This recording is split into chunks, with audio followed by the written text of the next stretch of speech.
Olá, sejam todos muito bem-vindos. Nós estamos aqui com alguns convidados para começar o primeiro episódio do podcast Filhos Bem-Sucedidos. E o tema de hoje é como ter filhos bem-sucedidos. Eu trouxe aqui duas pessoas, que são pessoas bem-sucedidas. E segundo a minha mãe, eu também sou uma pessoa bem-sucedida. Então tem aqui três pessoas bem-sucedidas, três filhos bem-sucedidos. Vou apresentar para vocês.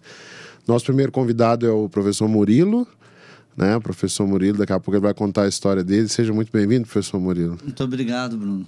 Tudo bem? Tudo bom. E o segundo convidado é o professor Vinícius. Seja também muito bem-vindo, professor Vinícius. Obrigado, Bruno. Prazer estar aqui conversando. Nós quase nos encontramos. Mas vamos lá, Vinícius, vamos começar com o Murilo aqui, que o Murilo ele tem mais história para contar do que nós, eu acho. Murilo, conta para nós aí como que você se tornou uma pessoa bem-sucedida. Bom, se a gente pensar que bem-sucedido é ter uma profissão, né, que te dá uma condição de vida legal, ter estudado, né, e ter uma condição básica nesse país nosso, eu sou bem-sucedido, né? Eu sou médico, formei há 42 anos atrás na Universidade Federal de Minas Gerais. E a minha formação, ela foi devido a um esforço muito grande da minha família. Meu pai era um padeiro em Sete Lagoas, minha mãe era uma professora primária, né, do grupo Arthur Bernardes, e eles resolveram, eles vendo que eu tinha vontade de estudar, eu li muito cedo, eu mostrei tendências a gostar de estudar, então me encaminharam através do padre da Igreja de Sete Lagoas, conseguiram para mim uma bolsa de estudos num colégio interno, né, que era um pré-seminário em Cachoeiro do Campo, né, escola chamada Dom Bosco, onde eu estudei dos 11 aos 15 anos. Aí, quando eu saí com 15 anos, o meu pai tinha conseguido um emprego, né, de escriturário num banco e tinha mudado para Belo Horizonte com a família toda. Né? Nós éramos 5 filhos, minha mãe foi transferida para o grupo e eu vim para Belo Horizonte, onde eu estudei, né, e eles bancando tudo para mim, não precisei de trabalhar para estudar e fiz um curso bem feito, passei em medicina no UFMG e me formei. Então, essa, assim, é um resumo da minha história, né? Da minha história educacional, né? A importância que minha família deu na minha educação, porque eu mostrei tendência. Eu tenho um irmão, por exemplo, que eu posso até dizer que financeiramente ele é mais bem-sucedido do que eu. Ele, quando ele estava na 6ª série, que se fosse hoje seria 6ª série, que seria o que? 4º ano, né? Primário, né? Não, 1º ano depois do primário. E ele, num almoço, ele virou para o meu pai, para minha mãe, e falou assim: eu não gosto de estudar, eu não quero estudar, eu quero trabalhar. O meu irmão, que é 1 ano mais novo que eu.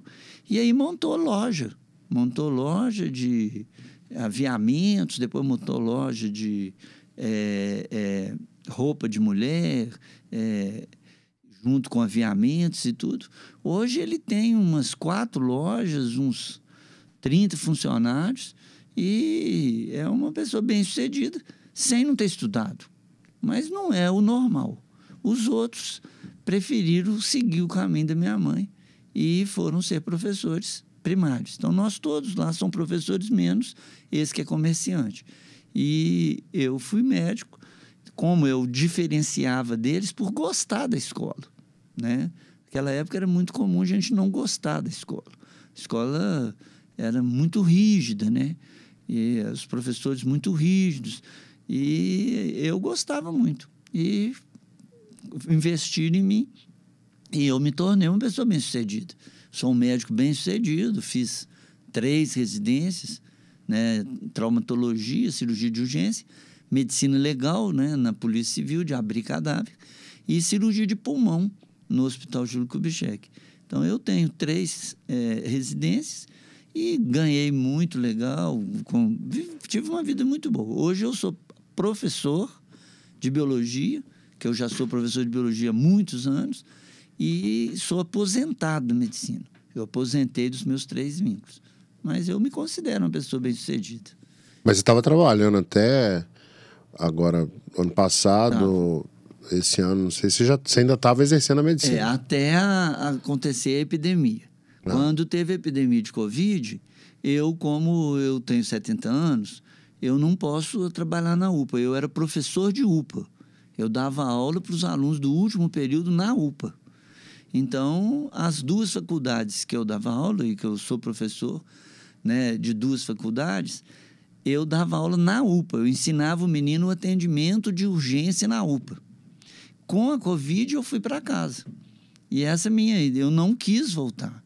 2 vezes, quando passou 1 ano e 4 meses de pandemia, eles me pagaram tudo normalmente, eles me chamaram e me fizeram uma proposta que eu voltasse antes de ser vacinado, com as 2 ou 3 doses, né?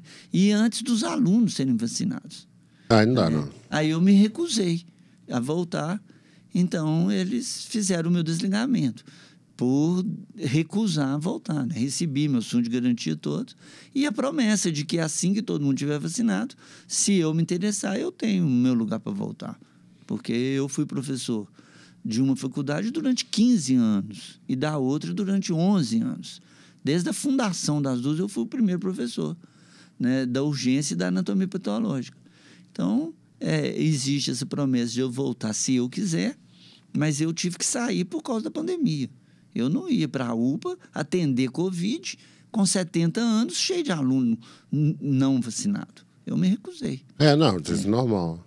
Mas depois eu queria falar um pouquinho aqui dos seus filhos, né? Porque o podcast é Filhos Bem-Sucedidos, mas antes vamos ouvir o Vinícius, né? O Vinícius, ele é piloto, trabalhou, fez pesquisa, não sei o que foi, na NASA. Assim, a mãe dele fala para todo mundo que ele é uma pessoa bem-sucedida, igual a minha fala também, né, Vinícius? Como é que foi essa história aí?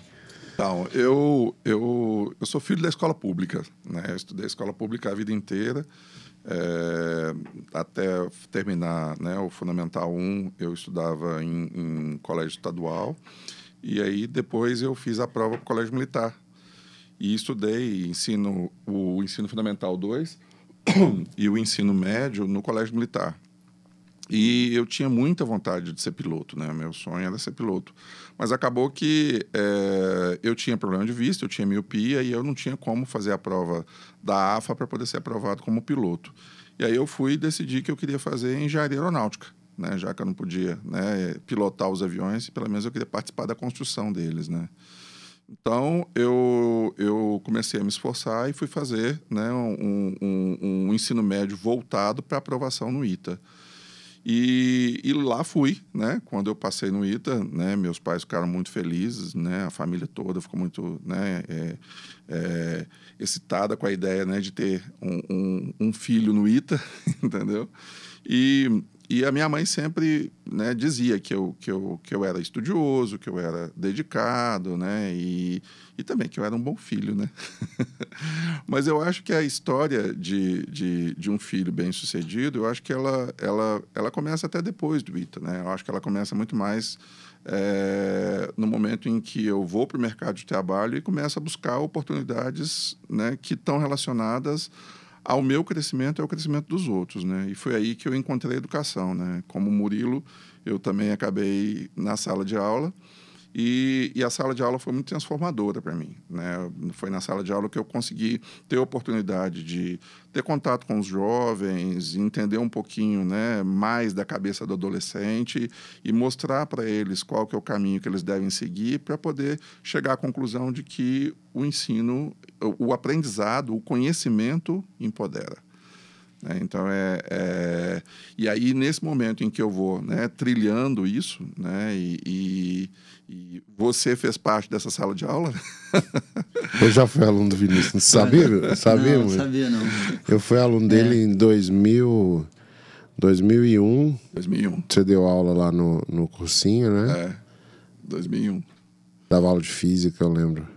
Eu fui colega do Vinícius, né? A gente deu aula junto há muito tempo, né? A gente foi colega de sala dos professores muito tempo. E vocês, assim, vocês ajudaram muita gente nesse processo aí de entrar na universidade, né? E a pergunta que eu queria fazer é a seguinte: quando vocês olham hoje, o Murilo citou o caso do seu irmão que não fez faculdade, né? E no ponto de vista financeiro, de vida, assim, muita gente considera ele uma pessoa bem-sucedida. Mas, na visão de vocês, qual é o papel de, por exemplo, fazer uma universidade pública no sucesso de uma pessoa? Que diferença que faz? Eu acho o seguinte, que hoje em dia o mercado de trabalho está muito seletivo, né? Então, os currículos são muito importantes para conseguir vaga nos lugares. Eu fiz a opção de colocar os meus filhos nas melhores escolas e que eles fizessem vestibular na universidade pública, né? E os 3, né, seguiram esse caminho e se tornaram pessoas bem-sucedidas.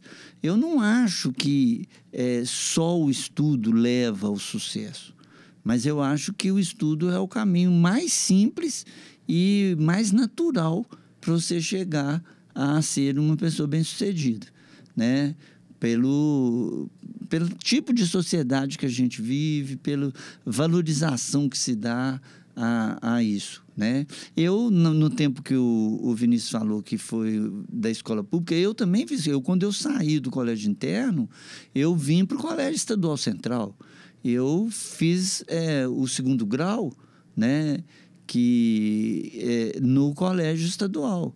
E depois eu fiz o 3º ano num colégio que a Universidade Federal tinha, que só tinha o 3º ano, era um pré-vestibular, chamava Colégio Universitário. Eu sou da última turma do Colégio Universitário, o Colune 70.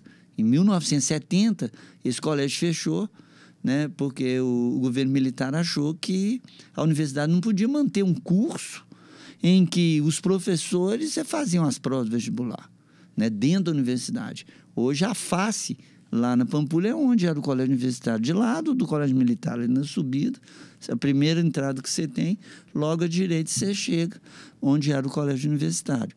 E eu estudei lá. E aí, quase todo mundo passava. E eu fiz essa opção com os meus filhos. Então, eu acho que é muito importante uma boa escola, que hoje a coisa se inverteu.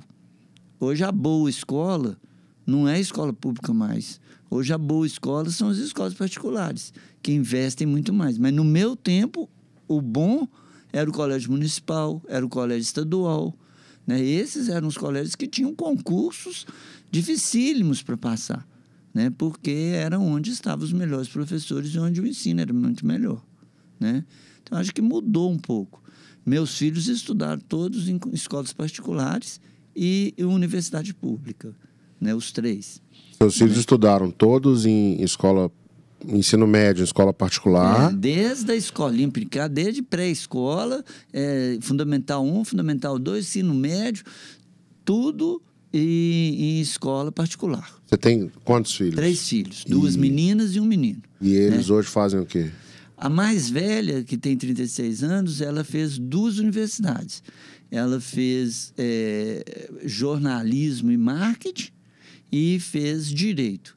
Ela trabalha, né, numa grande empresa, né, de um museu, né, um museu que tem aqui em Brumadinho, em Inhotim.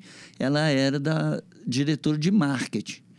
E ela sentiu que ela podia crescer lá dentro, porque no marketing ela tinha chegado no máximo. Aí o que ela fez? Ela, já com uma filha pequena, ela fez vestibular para direito, fez direito, formou em direito. E hoje ela é a diretora jurídica do Inhotim. Então, uma coisa que é maravilhosa, que o lugar é maravilhoso, ganha bem, então ela é super bem-sucedida, né? A do meio fez medicina, foi a única que me seguiu, a de 31. Essa tem 36. A de 31, ela fez 11 anos de estudo. Ela fez 6 anos de medicina, depois fez 2 anos de clínica médica com ênfase em cardiologia, no Instituto Biocor, e depois fez 3 anos de oncologia.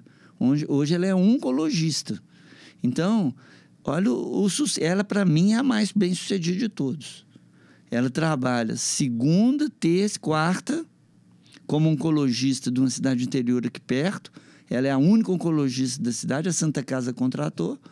E o que ela ganha lá, com 3 dias como oncologista, ela cuida de todos os cânceres da região. É uma região que atrai cidades pequenas perto. Então, tem muito paciente, né? E ela vai, na quinta-feira, ela já está livre e ganha um salário muito satisfatório. Então, ela, para mim, é a mais bem-sucedida. Quinta, sexta, sábado, domingo, fica à toa. Domingo, ela não quer trabalhar em outro lugar também, não. Aí, quando é domingo de noite, ela pega o carro dela, vai e fica lá, trabalha de manhã, de tarde, de noite. Segunda, terça, quarta. Tá atendendo tudo, deixando tudo pronto. Tem auxiliares, né, internos que estão fazendo residência, que acompanham e que cuidam disso. E o mais novo, que tem 25 anos, que é menino, que é homem, ele fez engenharia mecânica no FMG e trabalha, né, numa grande empresa de automóveis como engenheiro mecânico júnior, né? Porque ele não formou, ele está no último período e já está trabalhando numa empresa que eu vejo esse menino indo embora, porque é o mais estudioso de todos. É aqueles super Caxias, que sempre foi dos primeiros lugares, estudou num colégio grande aqui de Belo Horizonte, né? E sempre tirava nota boa, e passou, e hoje ele é um engenheiro júnior. Assim que ele formar no fim do ano, esse menino deve ir embora para a Europa, porque é onde é a matriz da fábrica de onde ele trabalha aqui no Brasil. Ele trabalha onde? Ele trabalha na Porsche Cup. Ah, ele é engenheiro júnior da Porsche. Porsche Cup é Porsche de competição. Cup é uma competição que tem em São Paulo, né, em Goiânia. Hoje ele está em Goiânia. Uhum. E em Mogi, no Velocitar. E ele é engenheiro da Porsche. Aí a Porsche coloca ele numa equipe. Atualmente ele está fixo numa equipe. E ele é contratado, né, por essa empresa como júnior. Uhum. Mas como ele é uma pessoa muito estudiosa, está sempre sendo elogiado, eu vejo ele indo embora para trabalhar Ele vai trabalhar na Porsche, Porsche na Europa, né? Na Alemanha. Então, no seu caso aí, pelo que você está falando, para você e para os seus filhos, fez diferença fazer universidade pública? Fez grande diferença. A maioria das pré-requisitos é a pessoa ter feito uma universidade reconhecida, né? Tem muita universidade particular, na medicina, por exemplo, isso não faz muita diferença, né? O que faz diferença é a residência. Mas em outros, né, como no direito, como na engenharia, a escola pública ainda tem uma força maior. Eu penso assim, não sei como que vocês pensam, que vocês dois são da área exatas.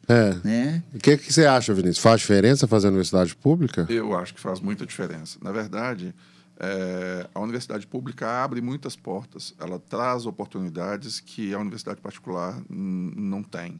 Né? Ou seja, os pesquisadores, os professores que estão na universidade pública têm contatos, têm influência, né? E eles vão percebendo ali aqueles alunos mais interessados, mais inteligentes. Eles encaminham, né? E encaminham essas pessoas para o mercado de trabalho.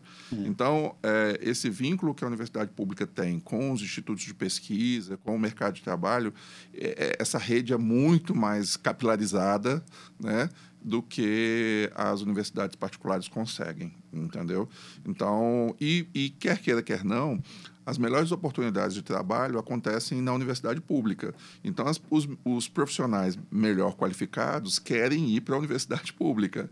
Então, resultado, você acaba encontrando os melhores professores, os melhores técnicos, né, na universidade pública. Então, a universidade pública faz uma diferença muito grande na formação. Eu estudei, a minha história toda é pública, né? Eu estudei ensino fundamental, ensino médio e superior na escola pública. Eu sempre fui aluno da escola pública. Mas aí logo também. depois você mudou pro Colégio Militar, que é público, mas não é assim, é meio a meio público, paga um pouquinho, né? Na verdade, você tem uma mensalidade, né, que ela é administrativa, entendeu? Mas o Colégio Militar ele é considerado como uma escola pública federal. É como Entendi. se fosse o Cefet. Como se fosse o Cefet. Instituto Federal de Educação, né? Como se fosse o Cefet. Esse negócio faz muita diferença, assim, porque eu lembro que na época eu fiz Cefet, né, o ensino técnico. E lá no Cefet, quando a gente estava chegando no último ano, todo mundo começava a procurar estágio, né? E eu estava procurando estágio. E lá no mural de estágios, a gente pegava o telefone, ligava, mandava... Na época não tinha e-mail ainda. A gente ligava, tô interessado. Como que eu faço para deixar um currículo? Tinha que deixar um currículo de papel ainda. E eu lembro que eu estava chegando no final, assim, do terceiro ano e eu não tinha estágio ainda. E um colega meu tinha passado num processo seletivo na época chamava Vale do Rio Doce. Hoje é a Vale. Ele acabou com o Rio Doce, né? Acabou com o Rio Doce, agora virou só Vale. Mas na época ela não tinha acabado com o Rio Doce ainda não. Tinha até um time de futebol em Itabira que chamava Vale do Rio Doce. Então eles emendaram, chamava Valério Doce. O Valério é por causa disso? Vale Rio Doce, Valério Doce. Eu não sabia, não. Foi campeão mineiro na década de 70. Eu não sabia disso, não. O Valério Doce, era da Vale do Rio Doce. Eu não sabia, não. Mas eu sei que eu cheguei ali e eu fiz um processo, eu falei, vou entrar nesse processo aqui. E eu lembro que a Vale, ela fez o processo todo lá dentro do Cefet. Aí, quando que eu fui ver isso de novo? Eu falei assim, caramba, velho, uma empresa do tamanho da Vale vem aqui, né? Assim, eu sabia já da minha insignificância, né? Eu era adolescente. 17 anos. Insignificância, assim, né? 17 anos, a Vale vem aqui para me recrutar. Quem que trabalha na Vale, né? Mas não era só para me recrutar, para recrutar aluno. Aí depois eu vi isso de novo no ITA. No ITA era mais interessante, assim, porque as empresas avisavam com antecedência o dia que elas iam. Aí o dia que a empresa ia lá no ITA, e só empresa grande, multinacional, tinha umas que eu nunca tinha nem ouvido falar. Aí eles contratavam um buffet, assim, tipo buffet de festa de formatura, festa de casamento chique, sabe? Cara, aquilo pra nós era uma festa, assim. O ano inteiro, todo mundo ia, né? E era engraçado, que o pessoal do primeiro ano ia de calça de moletom, chinelo. Aí de vez em quando você via uns caras lá já de roupa social, era a galera do quarto, do quinto ano, que tava querendo um serviço. E, assim, foi a primeira vez que eu vi materializado, né, a importância, assim, da faculdade que a pessoa faz para ganhar essas oportunidades que o Vinícius falou. Agora, tem uma coisa que vocês falaram, é o seguinte, o Murilo estudou a vida inteira em escola pública e depois... Mas os filhos dele estudaram em escola particular. O Vinícius estudou em escola pública e chegou uma hora que ele mudou para uma escola que, assim, não é uma escola de graça, tem um processo seletivo e tal. Eu estudei a vida inteira em escola pública, fui pro Cefet, era uma escola gratuita, mas tinha um processo seletivo bem puxado, igual ao que você fez. Vocês que trabalham com muitos estudantes, né? Quando vocês olham, assim, um aluno que vem da escola pública com outro que vem da escola particular, qual que é a diferença de ter feito hoje em dia? Hoje em dia, qual a diferença hoje em dia de estudar até o final do ensino médio numa escola pública comparado com estudar até o ensino médio numa escola particular? Qual que é a diferença que faz na vida da pessoa? Eu vivi uma experiência quando eu estava lá em Salvador. Eu recebi uma aluna que ela estudou a vida inteira na escola pública, né? E aí ela foi me contar como é que foi a trajetória dela, né? E aí o problema da trajetória dela está muito relacionado à mão de obra. Ou seja, a escola pública que ela viveu, né? Ela foi recheada de greves, de professores que abandonaram o curso no meio, de professores que não tinham habilitação numa determinada disciplina, mas assumiram a disciplina porque não tinha ninguém para assumir, de conteúdos que não foram terminados, de conteúdos que não foram trabalhados, né? Então, assim, quando ela me traz essa história, ela traz uma história cheia de buracos, cheia de falhas, entendeu? E ela é uma menina extremamente estudiosa, ela é uma menina que tinha um sonho de fazer medicina, né? numa universidade pública, mas ela estava completamente perdida. Ela foi buscando auxílios paralelos, né? Ela ia na internet e descobria que tinha um livro bom sobre um determinado assunto, aí ela comprava aquele livro, mas o processo dela tinha que ser um processo muito autodidata, porque ela não tinha esse suporte na escola. Então, quando ela chegou até mim, ela estava completamente perdida e com a estrutura acadêmica dela completamente desorganizada. Né?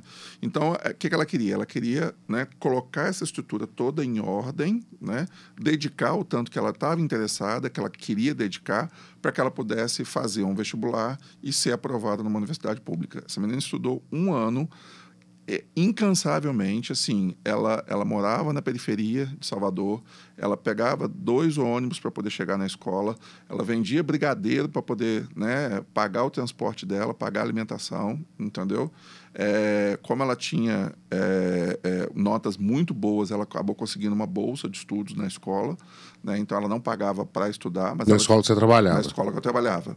Só que ela tinha que pagar para poder se locomover até lá e ela tinha que pagar para poder alimentar. Ela chegava na escola às 6h20, 6h30 da manhã, todos os dias, ficava na escola até a hora que a escola fechava, às 9 horas da noite, estudando incansavelmente, entendeu?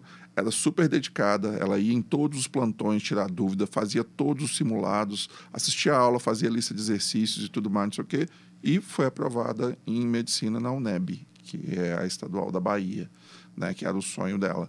Então, assim, o trabalho, né, que ela teve foi muito maior por conta de uma deficiência que a escola pública acabou trazendo para a vida dela. E a gente percebe, né, talvez o Murilo tenha essa experiência também, de que quando você pega um aluno na escola particular que é proveniente da escola pública, você percebe que falta muita base desse aluno, falta conteúdos que ele devia ter visto e ele não viu, né, seja de matemática, de ciências, de história, de geografia, né, de qualquer coisa que seja, você percebe que, principalmente matemática e português. Eu acho que, assim, se o menino fizer um curso muito bom de matemática e português do ensino fundamental, ele tem chance de fazer um ensino médio bem estruturado e tirar essa diferença, entendeu? Mas se a matemática e o português dele, ou seja, se o menino não sabe interpretar texto, não sabe fazer as contas básicas, não tem um raciocínio lógico desenvolvido, a chance desse menino, né, travar ao longo do ensino médio é muito grande. Como que ele faz para aprender isso na escola pública? Tem jeito? Então, hoje, na estrutura que a gente tem na escola pública, não. Na escola pública, não. Ele precisa de um apoio externo. Na escola pública ele não tem jeito de... Não, porque a escola não tem essa estrutura, né? Muitas escolas estão começando a voltar às aulas agora, em períodos alternados. Tem escola, por exemplo, que está... isso eu estou falando por causa da pandemia, mas independente disso, já existe uma estrutura em que falta professor, falta material didático, falta, né, compromisso com o conteúdo, de dar o conteúdo todo até o final do ano, entendeu? Então o menino não consegue ter isso. Mas que diferença que faz isso? E agora fala para mim, como que é... Você trabalhou muito tempo em escola particular, talvez na melhor escola particular do Brasil. A vida inteira em escola particular. Eu nunca trabalhei em escola pública, eu nunca dei aula em escola pública. Pronto, você trabalhou, mas assim, nos últimos anos você trabalhou na melhor escola particular do Brasil, pode-se dizer, segundo o governo. Qual que é a diferença do aluno? Compara, por favor, esse aluno da escola pública com o da escola particular. O aluno de escola particular, primeiro, ele vem de uma família que valoriza a educação. Né? Normalmente, são pais que, né, como o próprio Murilo falou, né, eu queria dar a melhor educação para meus filhos. E aí, então, qual escola eu vou buscar? Né? Então, esse pai, ele preocupa em oferecer para o filho a melhor educação. Porque ele valoriza a educação. Né? O Murilo até falou a questão da escola pública ser uma condição que nós, da Exatas, usamos. Né? Ela é necessária, mas não é suficiente. Né? Ou seja, você ter uma boa escola, uma boa formação, é o mínimo que você precisa para você ter uma boa condição de disputa no mercado de trabalho. Mas isso não é suficiente. Outras coisas vão ser necessárias, vão ser requeridas de você. E o aluno da escola particular, ele é um aluno mais exigente. Né? Ou seja, ele já vem com uma estrutura em que ele foi, né, treinado para uma série de coisas que o outro aluno não foi: análise, discussão, avaliação, crítica, escrita, interpretação, desenvolvimento de raciocínio lógico, coisas que ele conseguiu ter um desenvolvimento disso ao longo do ensino fundamental e que ele vai implementar essas coisas no ensino médio para que ele possa crescer, para que ele possa abrir a cabeça e o universo dele. Então, esse aluno de escola particular, ele é um aluno mais exigente e vem de uma família também mais exigente.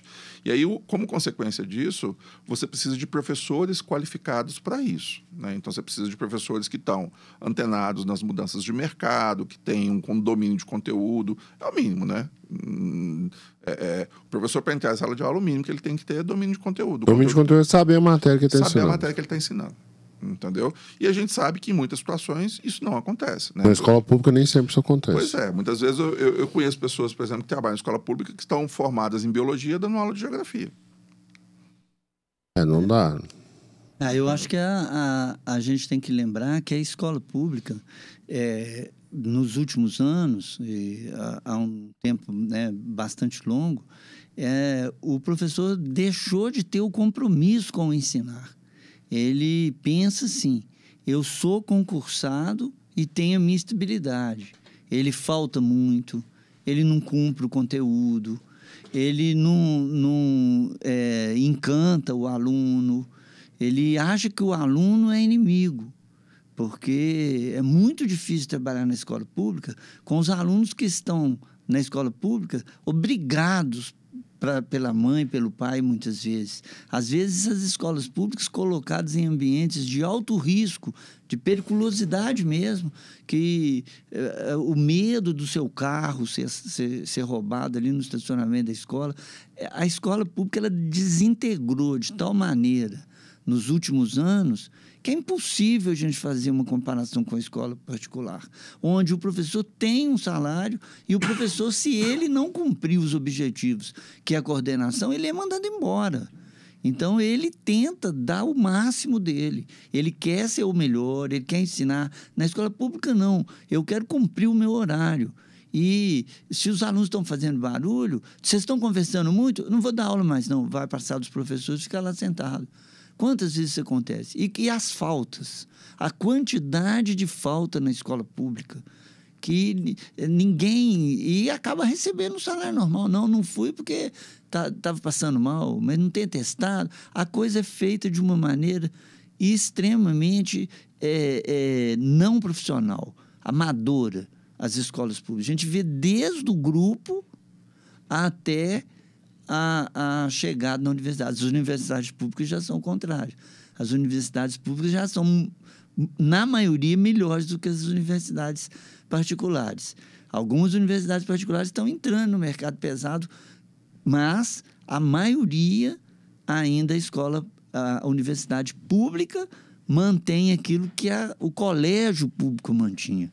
Mas, Murilo, entendi o que você falou. Agora, trazendo um pouco aqui mais para o caso dos pais, dos estudantes que estão na escola pública, assim, beleza, não tem dinheiro, vou ter que colocar meu filho na escola pública, né? O pai, quando coloca o filho na escola particular, ele cria uma série de expectativas. Eu vou colocar meu filho nessa escola aqui porque ele vai fazer medicina e ele vai virar oncologista e vai trabalhar 3 dias por semana e vai ganhar um dinheirão. Não, vou colocar meu filho aqui porque ele quer fazer engenharia, então ele vai virar um engenheiro da Porsche, né? Estou usando seus exemplos. Agora, sendo realista, o que um pai pode esperar para o futuro do filho se o filho estuda todo o ensino, até o ensino médio na escola pública? É uma tristeza. A gente viu isso agora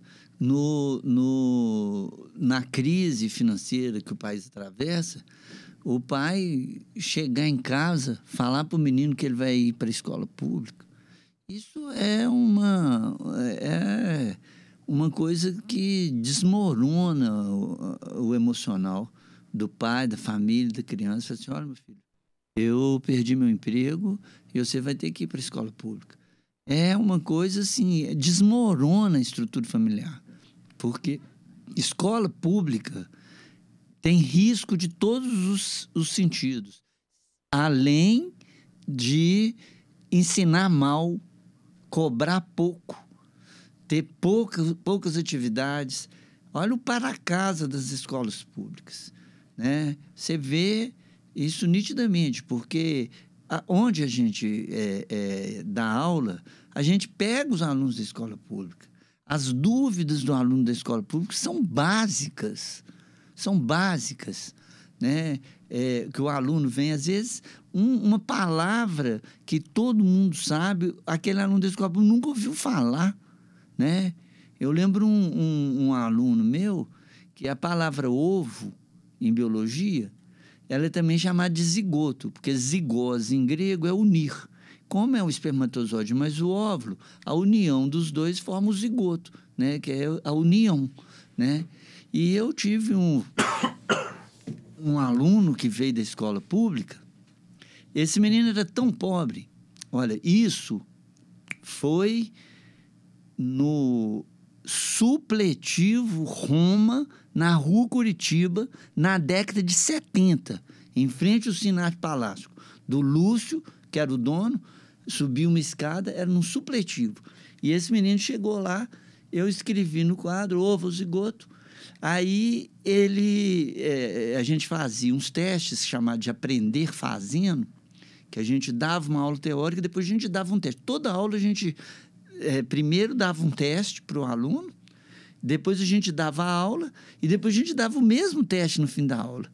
E o aluno via o que ele tinha feito no primeiro e o que ele tinha feito no segundo. Era uma coisa do Geraldo e do Lúcio. Os dois eram os donos. Depois fizeram até um colégio, fecharam, não sei onde eles estão. Eram os donos disso. Isso década de 70, 78, 79, por aí.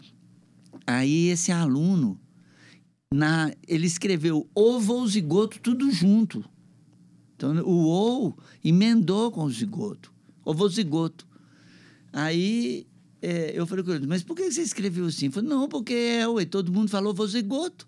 Eu pensei que era uma palavra só. E ele tinha vindo da escola pública. Esse rapaz, ele tinha tão pouco dinheiro que os colegas faziam uma vaquinha para ele comprar o lanche dele. Ele trabalhava, a aula era à noite, né? Eu, como médico, eu sempre dei aula, desde o primeiro período de medicina. Eu passei num concurso no Pitágoras e fui dar aula. E eu dava aula só de noite, porque de manhã e de tarde eu fazia medicina federal, né? E até eu começar a dar plantão, eu dava aula à noite, né? Para poder pagar a minha escola, né? Meus livros, eu era da escola pública, mas livro, medicina é muito caro, né? Transporte, eu queria comprar um carro, comprei um carro para poder ir de carro para a escola, né?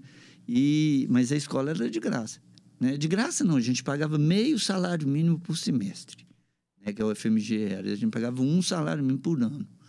E esse aluno, hoje, ele é um delegado de polícia. E eu ajudei ele muito. E todas as vezes que ele é transferido de uma delegacia para outra, ele me liga me falando. Ele tem uma voz muito grossa. Murilo. Eu falo assim, ovo zigoto. Aí eu apelidei ele de ovo zigoto. E ele ficou com esse nome até hoje. Várias pessoas chamam ele de ovo zigoto. Ele fala assim, não fala isso aqui na minha delegacia, não, hein? Esse nome é só entre a gente. Né? E formou, mas olha, que exemplo que eu quis dar. Uma palavra que ele não sabia. É ignorância de ninguém nunca ter ensinado para ele. De ter falado com ele, ovo, você sabe o que é? É o espermatozoide mais o óvulo. E zigoto, o que é? É o espermatozoide mais o óvulo, só que em grego. Então, ovo ou zigoto. Ninguém falou isso para ele. Só falou ovo, zigoto, ovo, zigoto, zigoto. Emendou tudo. Então, aquela sementinha que dava origem a um ser vivo, chamava ovo, zigoto, junto. Tudo. Isso é um exemplo da ignorância que a escola pública dava para dessas pessoas. E a falta? Eu tenho uma amiga que é professora da prefeitura, já aposentou. E ela falava comigo, Murilo, eu sou formada em educação física e eu já dei aula de matemática, já dei aula de geografia, já dei aula de história, porque eu fico lá na escola mais tempo, porque a educação física tem horário vago, né, que a gente chama de janela. Então, nas janelas, a diretora falava comigo, o professor de geografia não veio, você não quer entrar lá, não? E eles deixavam umas provinhas na escola pública boa, do centro, não é escola pública lá de quilômetros de distância do centro, não. Uma boa escola pública. Ela trabalhou lá até formar. E ela aplicava aquela prova. Então, o professor de geografia não veio... Não, mas tem um material aqui. Aí eu pegava pastinha, faltava tanto que já tinha um material para a pessoa fazer sozinho, uma espécie de uma prova ou de um estudo programado. Podia consultar o livro, podia consultar os colegas, para substituir de tanta falta que tinha na escola pública. E ela falava assim, aí eu ganhava aquela aula. Então, eu ganhava muita aula extra, porque eu preenchia minhas janelas todas com as faltas. Não tinha nenhuma semana que eu não tinha 5, 6 aulas extras, que era a falta do professor de matemática, a falta do professor de geografia, a falta do professor de história, e que eu entrava e aplicava um trabalho. Eu não dava aula, mas aplicava um trabalho. Esse tipo de coisa não acontece em escola particular boa. De jeito nenhum. O Vinícius, que foi diretor de escola particular, o que acontece quando o cara faz isso? Eu tive alguns amigos, né, que trabalhavam na escola particular e na escola pública. E é engraçado ver o comportamento deles em relação a isso, né? Então, por exemplo, às vezes o cara tinha uma gripe, entendeu?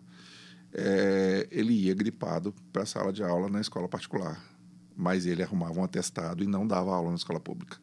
Entendeu? Então, tipo assim, você percebia nitidamente o comportamento dele na escola particular e o comportamento dele na escola pública. O mesmo profissional, a mesma gripe, né? Ou seja, aquela gripe habilitava ele para dar aula na escola particular, mas não habilitava ele para dar aula na escola pública. E qual que era a principal diferença? A escola pública não ia fazer nada. Ou seja, ele ia entregar o atestado, a escola ia catar aquele atestado, ele ia receber aquele valor e acabou, né? A escola particular ia começar a contar quantas vezes que a cara adoecia ao longo do ano, entendeu? E se esse cara era um cara que faltava muito, que apresentava muito atestado e tudo mais, ele ia ser mandado embora, entendeu? Porque ele era um profissional que não rendia para a escola, né? Ele estava sempre apresentando atestado e tudo mais, então não valia a pena manter um profissional desse. E ele sabia disso. Ele sabia que se ele apresentasse, né, 1, 2, 3, 4 atestados ao longo do ano, que ele ia ser mandado embora. No ano seguinte ele estava fora. Ele estava fora. Mas vocês fugiram um pouquinho da minha pergunta. Então eu vou voltar. Vamos voltar, então. Ó, imagina que eu, pai, tenho lá as minhas filhas e vou colocar elas na escola pública. Elas vão fazer até o ensino médio na escola pública. O que eu posso esperar para o futuro das minhas filhas se elas fizerem só escola pública? Acho que elas vão ter muita dificuldade de ser provadas nos vestibulares, de seguir o estudo. Vão perder muito o interesse pela leitura, o interesse pelo estudo, porque a escola pública ela é tão fácil que eles passam sem estudar. E sem estudar não passa numa universidade boa. Ele vai ter como resultado, se fala assim, ó, os meninos vão passar, porque eles estão na escola pública. Na escola pública, tomar bomba na escola pública é muito difícil. Então, eles vão passar e vão chegar e vão ficar aí 3, 4 anos, ele pagando o que ele não pagou na escola particular, ele pagando de um pré-vestibular, de um curso online. Ele vai ter que fazer tudo aquilo que o aluno não aprendeu, o aluno vai ter que aprender, senão ele não vai passar no vestibular que ele quer. Se ele tiver condição financeira para isso, né? Porque tem isso também, né? Ou seja, o que o Murilo está falando é assim, o buraco que aconteceu lá atrás tem que ser coberto em algum momento, entendeu? Então, o que ele está dizendo é, a escola pública não te entregou alguma coisa, então você vai ter que buscar um cursinho para poder cobrir aquilo que não foi dado para o aluno na escola pública. Só que a questão é, beleza, mas a família tem condição de arcar com um cursinho caro, né, para que o menino possa fazer 1, 2, 3 anos de cursinho? A gente vê muito, Vinícius, ele não tem, a família não tem mas esse menino chega a 17, 18 anos, ele arranja subempregos e usa o dinheiro do subemprego para pagar um cursinho no sonho de uma universidade pública. Quantas vezes você vê menino que está ali 3, 4 anos fazendo um curso e estudando, gastando o que ele não tem, mal ele é para comer, o que sobra, o resto tudo ele investe num cursinho considerado médio ou bom e acaba não passando, porque não tem tempo de estudar, fica trabalhando para poder pagar. Quantos assim que eu já vi, que você já viu?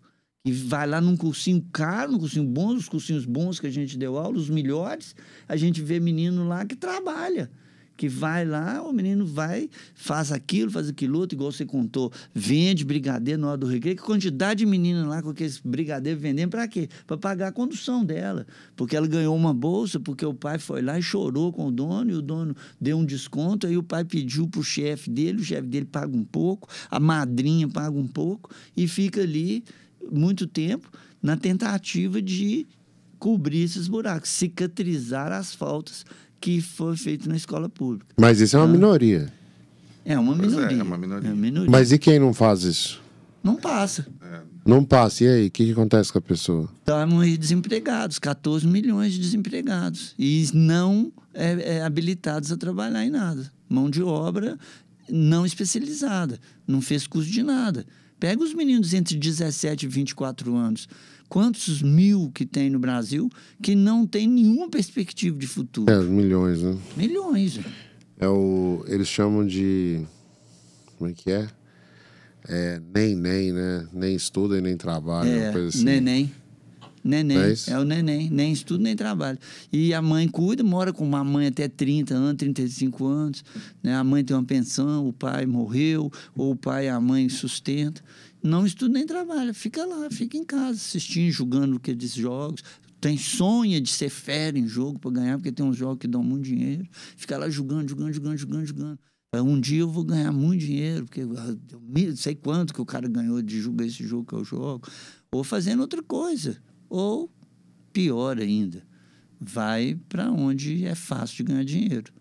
Vai para o tráfico, né? Tem esse caso mas aí a pessoa nem chega às vezes na vida adulta, né? Ela morre no meio do caminho. Antes. Assim, eu lembro na época do ITA, né? A gente tinha lá o Manfredo. Você tem aula com o Manfredo, né? Sim. O Manfredo, ele trabalhava como chapa no Ceasa. Ele carregava... O que é o chapa? Ele carrega um carrinho de verdura, né? E como lá... Desculpa. Como lá no Ceasa não podia entrar cavalo, nem burro, essas coisas... Então eles faziam um carrinho, que era um carrinho de mão gigante, que a pessoa puxava assim e ia levando. E o Manfredo fazia isso. E o cara, para fazer isso, ele vai fazendo, ele fica muito forte. O Manfredo é um armário, né? E aí o Manfredo, como ele era muito forte, ele trabalhava de noite como segurança de balada. E no final de semana, durante o dia, ele trabalhava em restaurante. Porque ele é fortão, bonitão e tal. Pra fazer esse monte de coisa, ele precisava de uma moto. Aí o Manfredo ouviu falar do ITA, uma coisa assim, falou, vamos fazer esse negócio aí. E ele chegou no cursinho, não tinha dinheiro, ele foi vender uma moto para pagar o cursinho. E eu lembro disso que eu era monitor. E eu tava lá na sala, nessa época, eu tava no meu 2º ano de cursinho, e eu já ajudava algumas coisas, corrigia material e tal. E aí eu lembro que... O Manfredo sabe disso que eu vou falar, né? Eu não vou falar o nome da pessoa que falou, mas eu lembro que um professor chegou na sala e falou assim, cara, tem um aluno lá que não pode deixar ele sentar na frente. Eu falei, mas por quê? Porque ele vai achar que o quadro é capim e vai avançar e vai querer comer. De tão defasado que ele tava. Do resto. Aí ele não passou no 1º ano, aí ele estudou. No 2º ano ele passou no ITA. Igual eu, estudou um ano, não passou no 2º ano, ele passou. E, cara, quando você entra numa faculdade tipo ITA, FMG, assim, a vida é muito mais fácil. Eu lembro, quando eu fui pedir emprego, eu trabalhava no Banco Itaú, fazia estágio no Banco Itaú, que eles foram lá num coquetel desses lá na faculdade, e eu cheguei lá pra moça do RH, e a única vez, assim, que um aluno do ITA tem a atenção de uma mulher bonita, naquela época era nas visitas das empresas, que as meninas do RH, tudo bonita, né? A gente não sabe nem conversar com elas, fica todo mundo assim. Aí fomos lá, a gente tem interesse de trabalhar no Itaú e tal. E pra menina era ótimo, porque eles levavam uma trainee, que era mais ou menos da nossa idade, e ela tinha alguma meta, assim, de recrutar, e todo mundo que recrutava a galera do ITA e da USP crescia na empresa, então elas ficavam todas animadas, né?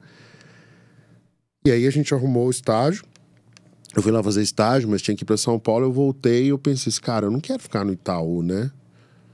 Tem que ter outras experiências. Eu queria trabalhar na Embraer. Então eu passava perto da Embraer e queria trabalhar na Embraer. Aí um dia eu falei isso com um professor. O professor falou assim: tem um orientado meu que vem aqui hoje, ele trabalha na Embraer. Por que você não pergunta pra ele como que é? Eu lembro desse cara até hoje, chama Maurício, é daqui de Belo Horizonte também, torce pro Galo também. Eu lembro direitinho. A gente ficou bem amigo, assim, eu admirava, na época, conheci ele bem, eu admirava ele bastante.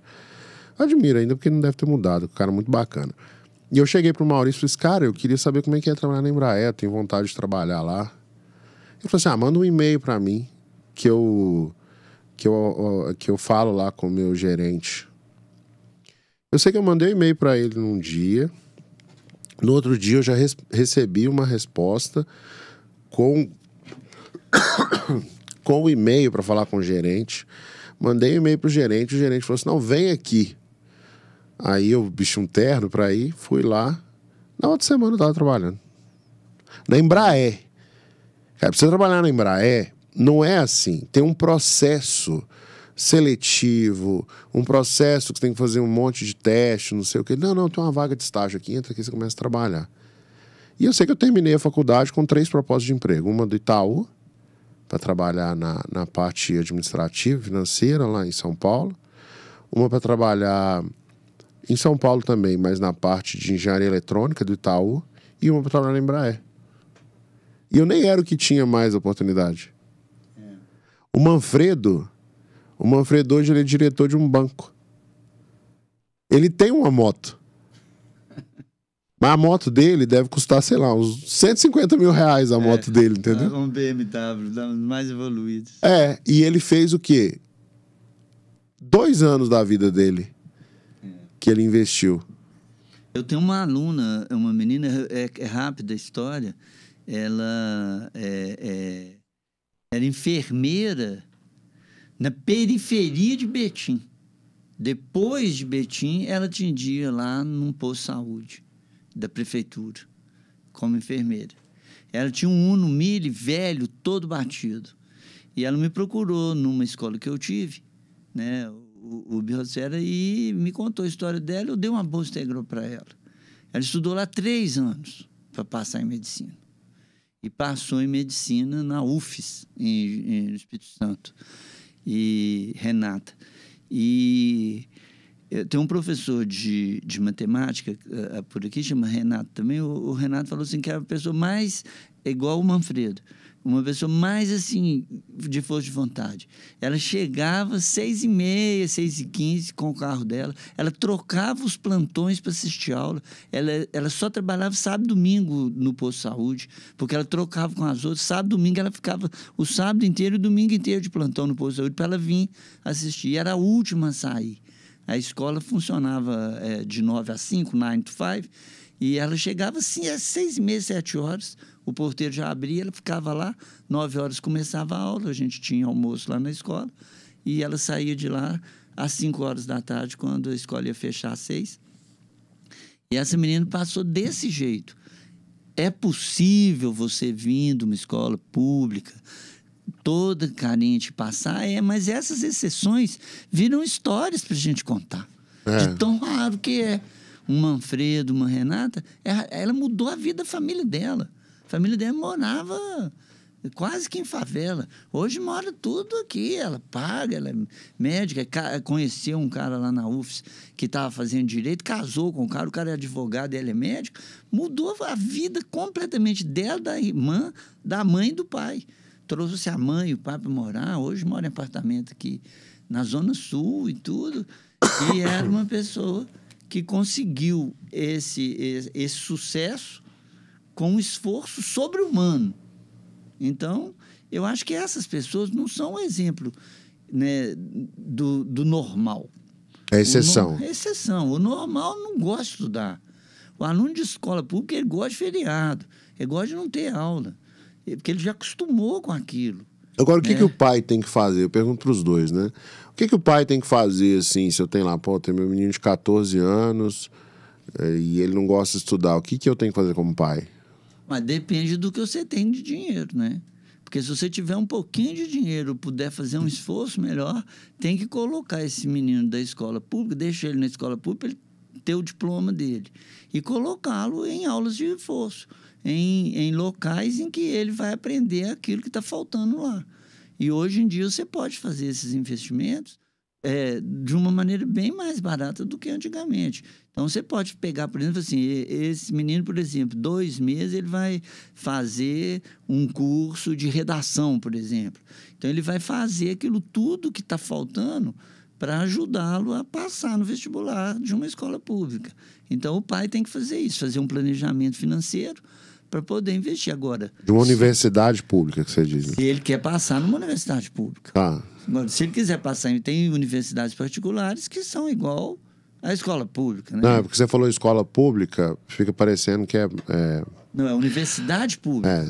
Porque faz diferença ele estudar na universidade pública, né? Faz muita diferença. Igual agora, tem uma questão interessante também, que é o seguinte, né? Quando a gente fala sobre essa questão do menino não gosta de estudar e tudo mais, muitas vezes o estudo ele é muito árido, né? Então, se a gente deixar o troço dessa forma, às vezes o aluno tem que viver esse processo de aridez de uma forma, né, mais desafiadora. E as escolas particulares, elas têm buscado trazer para o estudo uma coisa mais lúdica, mais interessante. Então, hoje, um dos desafios que o professor da escola particular enfrenta é isso, né?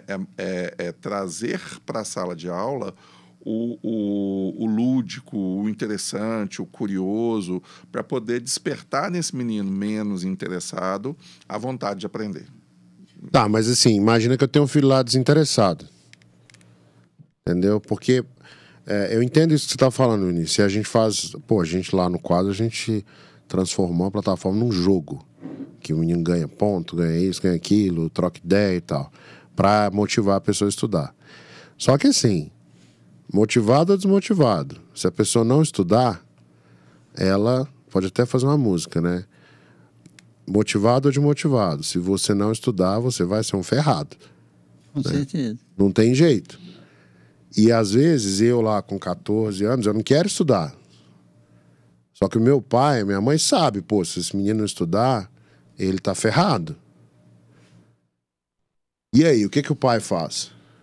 Porque tem um monte de gente falando, não, você não pode chamar a atenção do seu filho, não pode isso, não pode aquilo. Ah, tem que deixar ele escolher. Cara, uma pessoa de 14 anos não sabe escolher nada na vida ainda. Desculpa aí se alguém vai ficar ofendido, mas é a verdade. Mas se você forçar demais esse menino, ele está numa escola que a escola é desinteressada. O problema é esse. Se você coloca um menino, igual o Vinícius falou, numa escola particular, cujo objetivo maior é fazer com que o menino goste de estudar, né? Usa-se uma palavra que eu até não gosto muito, não, mas é muito usada pelos coordenadores, é encantar o aluno. O aluno fica encantado com a aula e apaixonar por aquilo e se interessar aí que não era interessado, né? E isso, na escola pública, é muito difícil. E os pais também, muitas vezes, eles não têm uma formação para poder colocar esse menino no estudo. Muitas vezes, não, eu vou arranjar com um amigo meu, ele vai trabalhar na oficina mecânica. Eu vou arranjar um emprego lá perto de onde que eu tenho um amigo muito bom que tem uma padaria, ele vai trabalhar no caixa lá, já está bom demais para ele. Se ele conseguir isso, está bom, está melhor do que eu, ele vai ganhar quase igual eu ganho e vai trabalhar menos. Então, muitas vezes o pai não dá o valor na educação. Então, eu falo assim, não, ele vai me seguir. Muito pai fala, não, pelo amor de Deus, meu filho tem que fazer alguma coisa diferente do que eu fiz. Eu não quero que meu filho fique igual eu, trabalhando a vida inteira aqui nessa coisa que eu tenho. Mas ganha, né? E tem o pai que vê que o estudo é uma saída, que o estudo é um caminho, que quem estuda é mais bem sucedido que quem não estuda, no global. Tem exceções. Um comerciante, você herda do seu pai um banco. Eu trabalhei num colégio só de gente rico. O colégio fechou, porque o colégio ele era num local que as pessoas envelheceram e não tinha mais filho para pôr no colégio, né? Eu posso até falar o nome, o Colégio de La Frota. Eu fui o diretor de ensino do Colégio de La Frota.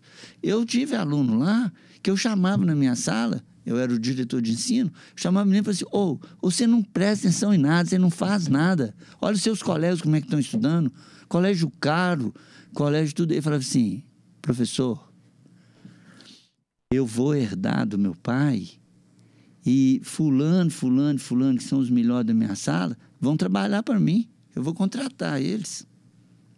E isso aconteceu. Sim. Hoje eu tenho um que falou isso para mim, que é dono de uma grande concessionária de automóveis, é riquíssimo. Ele não estudava nada. Ele ficava lá, dormia, lá na última cadeira, dormia. Toda vez que você ia falar com ele, ele tinha a mesma resposta. Falava, não, esses fodão e tudo eu vou contratar, depois eles vão ser tudo meus empregados. Porque era rico demais. Então tem o pobre demais e o rico demais que não entra nessa conversa nossa. Nós estamos conversando sobre o meio. O meio do caminho. Aquele cara que tem uma condição um pouquinho melhor, que pode gastar um pouquinho de dinheiro, colocar um menino numa aula de reforço, colocar um menino num curso, mesmo se o menino gosta muito de internet, colocar num curso online, igual o nosso, que aprende muito. Então, tem muitas opções, mas isso é o meio. Porque os dois extremos, o pobre demais e o rico demais, você não consegue mexer com eles, não. Eles já têm definido o caminho dele. O pobre vai seguir o caminho do pai. Eu vou ser dono da serraria do meu pai, eu vou cuidar da marcenaria, eu vou ser mecânico de automóveis, eu vou logo, tem 14, 15 anos, está lá ajudando o pai. Fala, não vai na escola hoje, não, a oficina está cheia. Você vai... Esse é aquele que leva o filho para segui-lo no ofício. E o rico demais. Tem uma questão também né? que é interessante, que é o seguinte, né? Quando você pega da minha geração, né? Mais ou menos 10 aí, né? E principalmente para trás, você via exceções de pais que tinham formação superior e tudo mais, né? Então, por exemplo, os meus pais não têm formação superior. Nem meu pai nem minha mãe fizeram faculdade, né? Meu pai não terminou nem o ensino fundamental, né? Minha mãe ainda terminou o ensino médio. Então, assim, essas questões, elas geraram uma mudança de paradigma, né? Ou seja, aí veio a geração dos pais em que o pai não deu exemplo, mas ele falava para o filho, vai estudar. Mas ele não sabia exatamente, né? Ele sabia que o filho ia ter uma vida melhor do que a dele, mas não sabia exatamente o que fazia, que tipo de transformação que acontecia, né? Aí vem a nossa geração que estudou, né? E aí a gente consegue passar para os nossos filhos um exemplo e mostrar para os nossos filhos coisas que aconteceram na vida da gente que foram resultado desse investimento que foi feito na educação, né? E principalmente dar o exemplo, né? Porque assim, você pega uma família de pais que não tiveram estudo e tudo mais, você nunca vai ver o pai desse menino lendo, entendeu? O máximo que vai acontecer é o pai sentar na frente da televisão, abrir uma latinha de cerveja e assistir um jogo de futebol, entendeu? Então, assim, ele não vai ver, né, o pai dele lendo jornal, lendo um livro, ou comentando um livro na mesa. Não, eu estou lendo um livro legal, e o menino vai falar assim, pô, eu quero ler esse livro também, meu pai está lendo, entendeu? Então, essa pedagogia do exemplo, ela faz muita diferença. Esse negócio fez diferença para mim, assim. Eu lembro quando eu tinha 13 para 14 anos, não, mais novo até, eu ia na casa dos meus primos e eu gostava muito de jogar futebol de botão, né? E os meus primos, eles estavam fazendo curso técnico. E o meu primo mais velho, ele sempre foi muito, assim, ele era mais pragmático, mais quadrado. O mais novo era meio zoado, né? O meu primo mais velho, ele gostava de futebol, gostava de carro. O mais novo, ele era meio mundo das ideias, assim. E os dois fizeram curso técnico de eletrônica. E um dia eu cheguei na casa do meu primo, queria jogar futebol de botão, e aí o meu primo mais novo quis jogar. Ele não queria muito, né? Porque eu tipo 10 anos mais novo que eles. Ele falou, não, vamos jogar. Aí beleza, aí armou lá o lugar, ele saiu ver com uma caixinha, com uma maletinha de ferro. O que tinha nessa maletinha de ferro? Um monte de fio e um monte de LED. Essa luzinha aqui que pisca assim, né? Aí eu lembro que ele colocou, ele foi ligando aquilo em volta do campo. Falou, agora nós vamos jogar com estádio iluminado. E ligou aquilo, entendeu? Porque é uma coisa que ele tinha aprendido. E eu fiz, caramba, velho, que negócio legal. né? E mais ou menos na mesma época, e eu vi assim que o mais velho já tinha, com o estágio dele, já tinha comprado um Mega Drive. Já tinha comprado o videocassete dele, na época era videocassete. Eu falei, caramba, velho, esse cara aqui já comprou e tal. E na mesma época eu falei assim, mãe, eu quero trabalhar. Minha mãe falou, não, eu quero trabalhar. Minha mãe falou assim, não, você está estudando, concentra nos seus estudos e tal, você não vê seus primos estudando e tal. Eu falei, não, mãe, eu quero trabalhar, quero ter meu dinheiro, não sei o quê. Ela falou, não, então tá bom, meu filho, vou te ajudar aí, vai trabalhar. Amanhã eu vou arrumar vamos ver, amanhã a gente vai arrumar um serviço pra você. Aí beleza, fui dormir um dia, eu acordei, minha mãe me acordou, falou assim, Bruno, opa, acorda? Eu falei, isso pra quê, mãe? Não, tá na hora de você trabalhar, ué. Quem trabalha acorda cedo. Eu falei, mas mãe, não tem trabalho. Não, arrumei um trabalho pra você. Aí eu fui, acordei. Ela vai lá, toma café, eu comi um pão e tal. Tomei o café, comi um pão. E ela falou, vem aqui no quintal. Eu sou o Matheus, o vizinho, né? Até faleceu o Matheus, nesse negócio da Covid. Então, o Matheus arrumou um serviço pra você, Bruno. E o Matheus, ele trabalhava de segurança. Eu falei, pô, será que o Matheus vai me levar pra trabalhar comigo de segurança? Eu falei, qual o serviço? Não, tá vendo aí? Tem que capinar o lote dele aí, ó.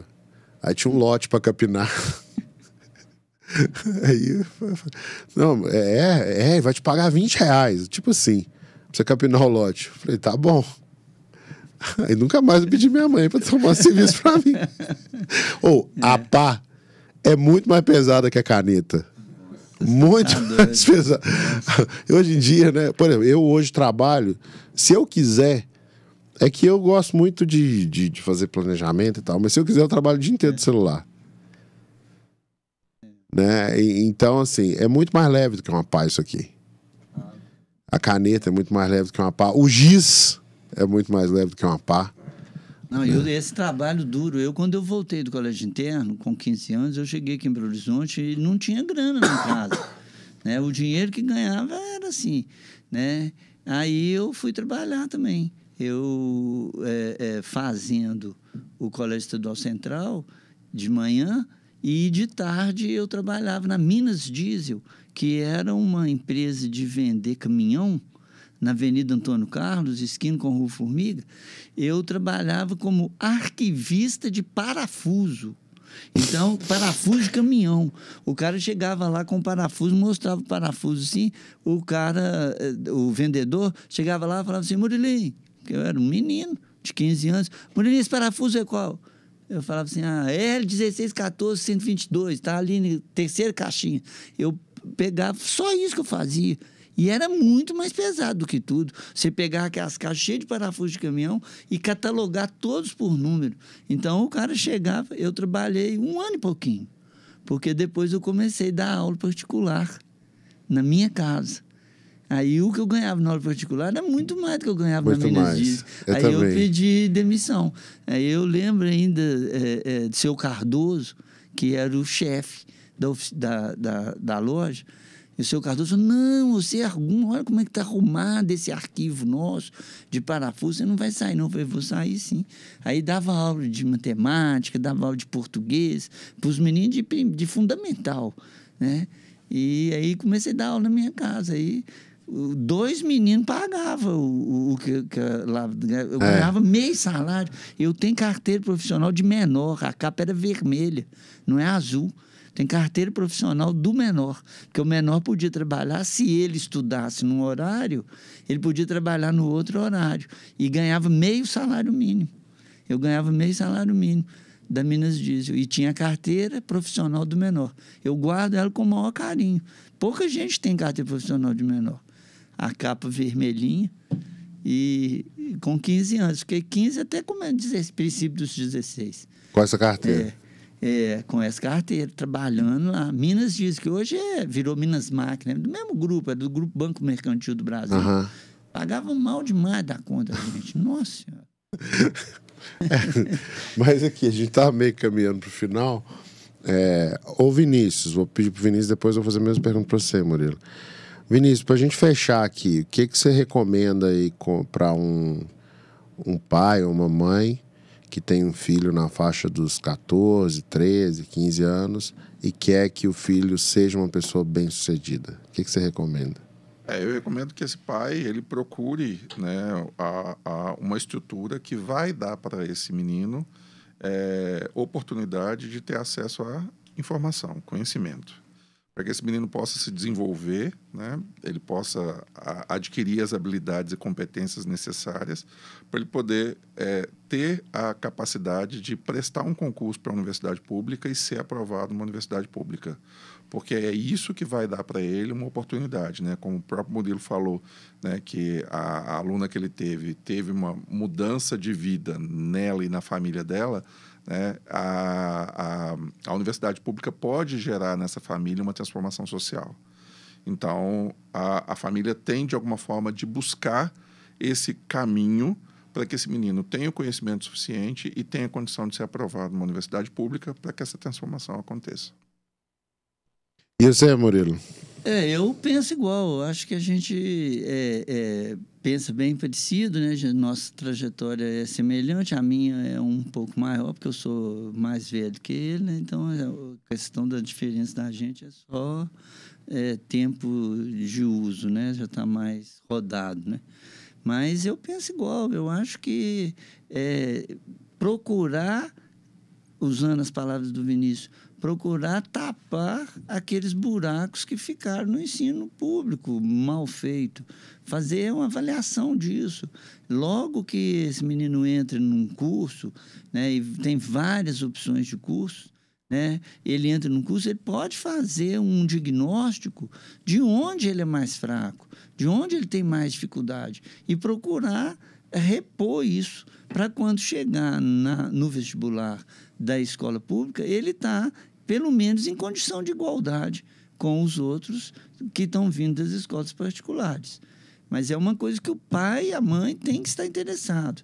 Motivar o aluno, incentivá-lo e colocar na cabeça dele que se ele tem esse sonho, se ele quer ser bem-sucedido, ele tem que fazer esse esforço. E os pais têm que fazer um esforço financeiro para poder manter esse menino no mesmo nível, né, com as competências e as habilidades necessárias para passar no vestibular. Porque não tem outro jeito. Senão ele vai ficar aí. O que você faz? Cursinho. Quantos anos? 5. Por quê? Porque eu quero medicina, não consigo passar. Quantos que você conhece assim? Eu conheço um monte que está lá 4, 5 anos de cursinho, né? 3 anos de cursinho, né? E não passa. Por quê? Porque tem deficiências básicas que ele não soube tirar. Tem que também ter um lugar que preocupe com isso e que oriente. Olha, isso aqui você está muito fraco. Você vai ter que reforçar isso, reforçar aquilo. Eu acho que esse diagnóstico também é fundamental de o que ele necessita. Porque é só entrar no cursinho e ficar fazendo, às vezes ele se perde do mesmo jeito. Tem que ver onde, porque às vezes ele vai procurar estudar só aquilo que ele gosta. E o que ele gosta ele já sabe. Ele tem que estudar o que ele não gosta, o que ele não sabe, o que é difícil, o que é árido para ele. Aí ele se iguala aos outros. Eu penso assim. Entendi. Ô, Murilo, muito obrigado pela sua participação. Obrigado, Vinícius. Prazer. A gente vai voltar aí mais vezes. Se Deus quiser. Posso mandar um beijo para uma pessoa especial que está me assistindo? Pode. Está mandado. Você já mandou? Já mandei. A pessoa sabe. Nós não podemos saber, não. Está me assistindo. Entendi. Eu também estou mandando um beijo para essa pessoa. Tá bom. Um beijo para você. Um beijo. Você sabe quem, mas nós não sabemos. Eu também não. Um beijo para você estar assistindo. Depois você convida mais gente para participar. Né? Não sei qual câmera que tá olhando, ó. Você que tá aí assistindo o Vinícius, acabou de ganhar um beijo. Pega lá esse link no WhatsApp, manda pra pessoa, fala assim, ó, acabei de ganhar um beijo lá, o pessoal manda beijo pra gente, é só falar que eles mandam mesmo. Entendeu? E nós estamos aí, semana que vem, nós estamos aí de novo pra falar mais sobre como ter filhos bem-sucedidos. Um grande abraço pra todo mundo. Obrigado. Abraço pra todo mundo, obrigado, beijo. abraço, Murilo. Prazer, abraço, Vinícius, abraço, Bruno. Grande prazer de estar aqui com vocês. Obrigado.